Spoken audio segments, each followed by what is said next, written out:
usiku mchana, machozi yanamwagika kama mto. Je, unajua kuna maumivu mabaya kuliko ya kupigwa?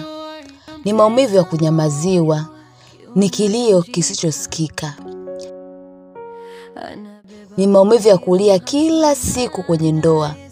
Mwanamke analia sana, anaumia, anavunjwa vipande vipande kila siku, si kwa kisu, bali kwa maneno ya mumeo, kwa dharau, kwa ukatili na kwa kunyima mahitaji yake ya msingi kama binadamu.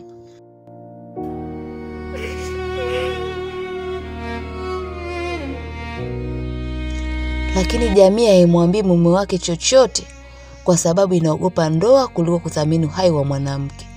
Na kwa sababu hiyo inamgeukia mwanamke anayelia na kumwambia, usifungue mdomo, omba zaidi.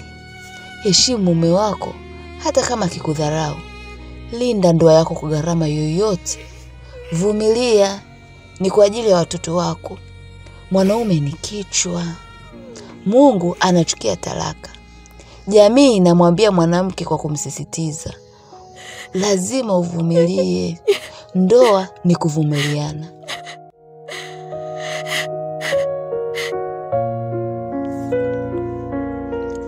Mwanamke analia ndani ya ndoa, lakini kilio chake kinazuiliwa na mikono mingi. Si tu ya jamii husika, bali pia mikono ya walimu wa kidini ambao wanamwambia anyamaze. Wanamwambia mwanamke wa kweli huvumilia. Siri za ndoa hazitolewi nje. Hata anapojaribu kuondoka, anaambiwa amekosea, atubu. Anashinikizwa kwa ajili ya watoto, rudi nyumbani. Lakini nani ataishi kwa ajili ya watoto huku anakufa ndani kwa ndani? Nani atalea watoto kwa upendo kama moyo wake umevunjika? Nani atalea watoto kwa upendo kama moyo wake umejaa majeraha? Lakini hawajui kuwa hayo maneno yanamfunga mwanamke kama minyororo. Mnyororo wa aibu, mnyororo wa hofu ya lawama, mnyororo wa hofu ya kuitwa mke mbaya na asiye na heshima. Ukweli ni kwamba tumeifanya ndoa kuwa kama uwanja wa kuwa kimya kimya, na wanawake wengi wanakufa huku wakilinda ndoa zao zisivunjike.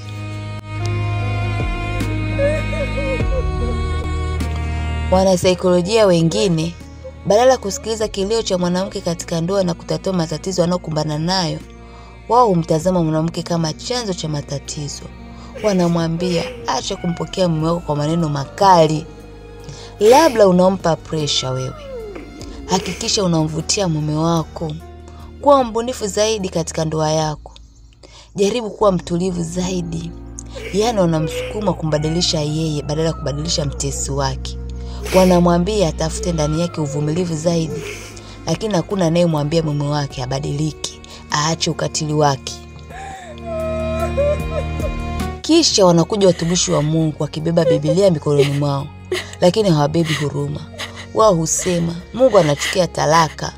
Wanawake watii waume zenu kama mnavyomtii Kristo. Omba zaidi, funga zaidi, kaa kimya. Mungu atabadilisha mume wako kwa wakati wake. Wanasema hivyo kwa sababu kwao ndoa ni takatifu sana kuliko damu inayomwagika, kuliko machozi ya usiku wa manane, kuliko utu wa mwanamke, kuliko ustawi wa watoto.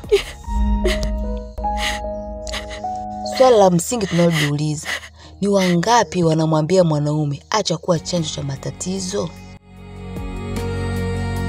Kwa miaka mingi mafundisho ya ndoa katika jamii yetu, ikiwemo makanisa yetu, yamekuwa kiwalenga zaidi wanawake. Mwanamke ndiye anafundishwa namna ya kuvumilia. Anapewa kila aina ya somo. Somo la upole, somo la upendo, somo la subira, la maombi ya kufunga, la kujinyima na kujishusha. Anaambiwa mwanaume ni kichwa. Anaambiwa usaliti ni vita ya kiroho.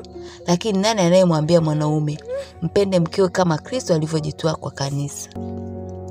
Nani anayemwambia ukiwa chanzo cha machozi ya mkeo, sala zako ni kelele mbele za Mungu? Mara nyingi sana mwanaume anabaki akilindwa na maandiko aliyoyageuza fimbo kumchapa mwanamke.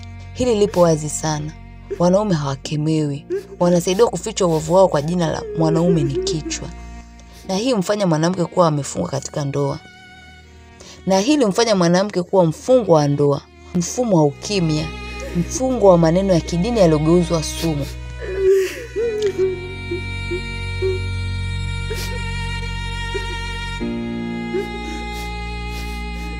Ukimya huu unampa ruhusa mwanaume kuendelea kumuua mwanamke, si roho yake tu, bali mwili wake pia. Mwanamke yeye anakaa kimya kwa hofu ya kuambiwa ameshindwa kuitunza ndoa. Wakati huo huo, mwanaume hana msalaba wowote wa kubeba. Hajai kuitwa pembeni na mchungaji wake, hajai kuonywa na jamii yake, hajai kuambiwa kwamba mke anapaswa kuheshimiwa kama Yesu alivyoliheshimu kanisa. Kwa hiyo mwanamke anatakiwa avae nyuso mbili, ya kutabasamu mbele za watu na kulia kwenye mito ya godoro lake.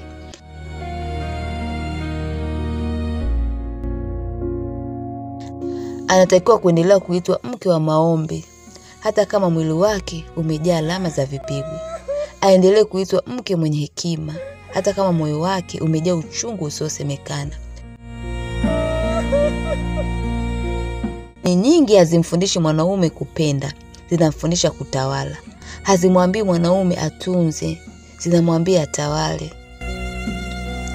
Ona sasa, tuna ndoa ambazo wanawake wanajikongoja kwa hifadhi waume zao, huku wanaume hao wakizitoboa ndoa zao kwa dharau, ukatili na uzinzi.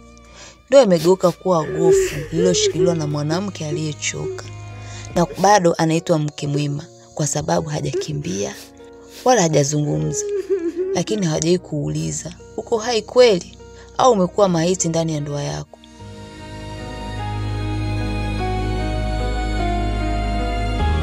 Na sasa tunaona madhara ya moja kwa moja. Wanaume hawana tena sababu ya kubadilika kwa sababu makanisa wamemwambia wewe ni kiongozi, lakini hawajai kumwambia wewe ni mtumishi pia.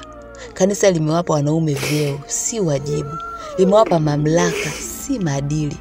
Na hivyo basi ndoa nyingi zinavunjika, si kwa sababu wanawake hawakusimama nafasi zao, bali kwa sababu wanaume hawakusimama katika nafasi zao na kuwajibika kama Kristo alivyowajibika na kanisa. Wanaume wengi wameharibu ndoa zao kwa mikono yao, kwa kiburi, kwa uzembe na ukaidi wa roho na uzinzi uliojeruhi mke na watoto. Na bado hawajaambiwa ukweli. Bado wanashukwa mikono na kuitwa wewe ni mwanaume, kichwa cha ndoa na familia.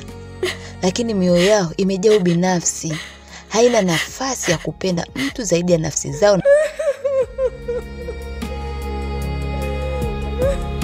Madhara mengine tunayoyaona ni watoto hawaoni upendo. Wanaona kelele, wanaona machozi ya mama, wanaona baba akimkataa mama, akimpuuza, akimpiga mbele yao. Wanaanza kuamini kwamba ndoa ni jela, si agano. Wanaanza kuwa wakimya, wenye wasiwasi, wenye hasira ndani yao. Hii imemfanya mtoto wa kiume kuona kuwa mwanaume ni mtawala wa kuogopwa. Msichana anaanza kufikiri kuwa mke ni mnyonge wa kuvumilia kila kitu.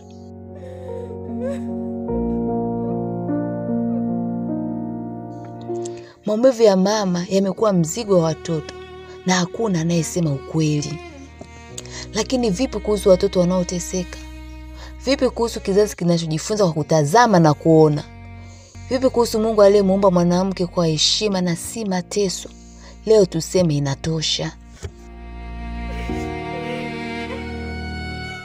Kuna wanawake wanaonekana wakali, wagumu wa kupenda na wasiotulia kwenye ndoa zao. Lakini kuchunguza ndani ya nafsi zao, wamebeba majeraha ya mama zao. Wamelelewa katika nyumba ambako mama aliishi kama mtumwa wa ndoa na si malkia wa familia. Kila siku waliona machozi yake, wakasikia kelele za baba, wakaishi kwa hofu, wakajisemea ndani yao, kama ndoa ni hii, basi mimi siitaki.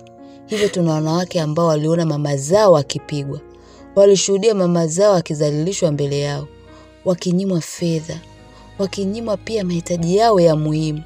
Waliona jitihada za mama akijitahidi kumpenda baba, lakini siku zote alikataliwa. Walishuhudia mama akilia gizani, akijifuta machozi usiku, lakini alfajiri aliamka mapema kuandaa chai ya mume huyo anayemuumiza. Watoto hao sasa wamekuwa, huku wakiamini ndoa ni uwanja wa mapambano. Wanaamini upendo ni mateso. Mtoto wa kiume ameiga ukatili wa baba. Msichana anaamini kuwa mwanamke wa kweli ni yule anayenyamaza hata anapovunjika. Na mduara wa mateso unaendelea, kwa sababu jamii imemlea mwanaume bila mipaka na kumwambia mwanamke avumilie bila mwisho. Lakini jamii hii, mwanamke hapaswi kuonyesha hasira, hapaswi kusema ameumizwa. Anatakiwa kuwa mpole hata anapovunjwa vipande vipande. Anatakiwa kupiga goti mbele ya mume wake aliyemuumiza. Jambo ambalo sasa linaathiri ndoa nyingi hata kuvunjika kabisa, kwa sababu wamekuwa wanawake wasiweza kuamini wanaume, na wanaume wamekuwa wakatili sana kwa wake zao.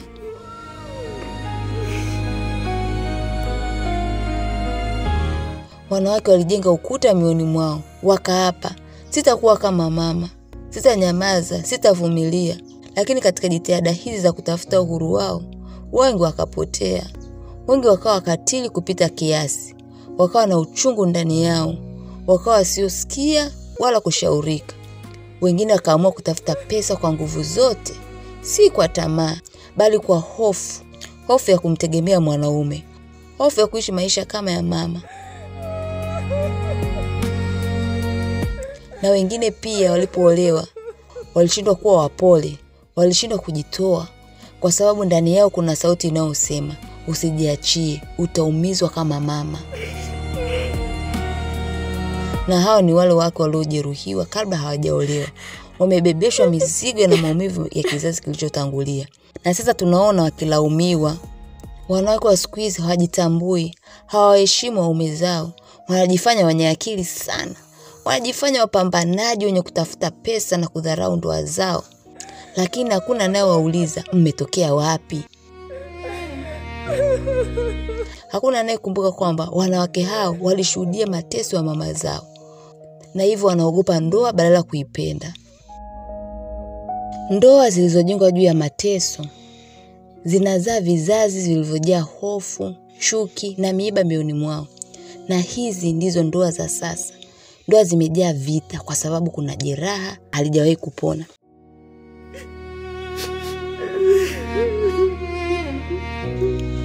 Mama alinyamaza, lakini binti anapiga kelele. Kelele ya kulilia heshima, kelele ya kulilia upendo wa kweli, kelele ya kulilia maisha yasiyojaa vipigo vya kimwili wala mateso, kelele ya kulilia maisha yasiyojaa vipigo vya kimwili wala vya maneno. Na kama tutakomesha mateso haya ndani ya ndoa, basi tutaendelea kulea wake waliovunjika na wanaume waliopotea. Kama tutawafundisha wanaume kupenda, basi tutawazika wake wengi kwa ukimya wao.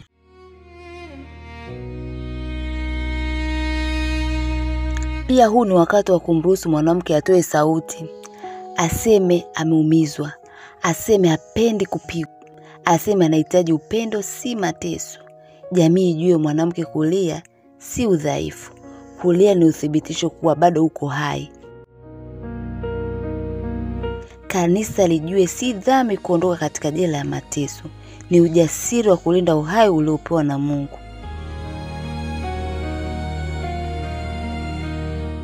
Tusiendelee kuwa kizazi kinachotukuza ndoa kuliko utu wa mwanamke. Ndoa ni agano ndiyo, lakini si agano la kifo. Ni wakati wa jamii kubadilika, kwa kuwa sehemu ya ukimya uliomuua mwanamke mmoja na kuwanyamazisha mamilioni ya wanawake wengine. Sasa inatosha. Inatosha kumwambia mwanamke alinde ndoa yake peke yake. Inatosha kumwambia abebe maumivu ya ndoa yake kama majaribu ya ndoa. Mwanaume pia lazima awajibike. Lazima afundishwe kupenda. Lazima akumbushwe kuwa mke si mfanyakazi wa kulipwa kwa chakula na mavazi, bali roho inayohitaji kuheshimiwa. Mwanamke anapaswa kuishi kwa furaha, si kwa kuvumilia hadi afe kwa jina la ndoa. Na watoto wanahitaji kuona mama anapendwa, si akiumizwa na kuambiwa wakae kimya. Leo tunasema kwa sauti moja, mapenzi si maumivu, ndoa si kaburi la mwanamke. Ukimya ni hekima, ila ni hila kuua taratibu. Simama, sema, linda maisha kabla ya ndoa. Kwa sababu kila mwanamke anastahili kupendwa na si kustahimili machungu. usiku mchana, machozi yanamwagika kama mto wa majuto.